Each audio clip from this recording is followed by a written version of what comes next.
যত দ্রুত সম্ভব স্বল্প খরচ ও স্বচ্ছ প্রক্রিয়ায় মালয়েশিয়ায় আবারও বাংলাদেশি শ্রমিক পাঠানোর আশাবাদ ব্যক্ত করেছেন প্রধানমন্ত্রীর উপদেষ্টা ও মুখপাত্র মাহাদি আমিন। মালয়েশিয়া সফরে সে দেশের প্রধানমন্ত্রী সহ সংশ্লিষ্ট মন্ত্রীদের সাথে বৈঠকের পর দেশে ফিরে আজ সচিবালয়ে তিনি একথা জানান।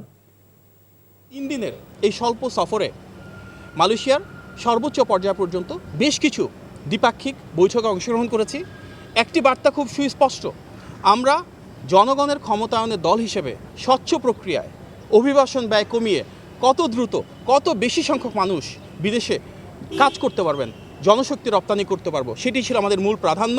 এবং মালয়েশিয়া সরকারও বলেছেন আমরা যেভাবে ওনাদের সাথে এই প্রক্রিয়া অনুসরণ করেছি এবং যেভাবে গুরুত্ব আরোপ করেছি ব্যয় কমানোর জন্য, এর আগে তেমন কোনো সরকার এতটা চাপ প্রদান করেনি।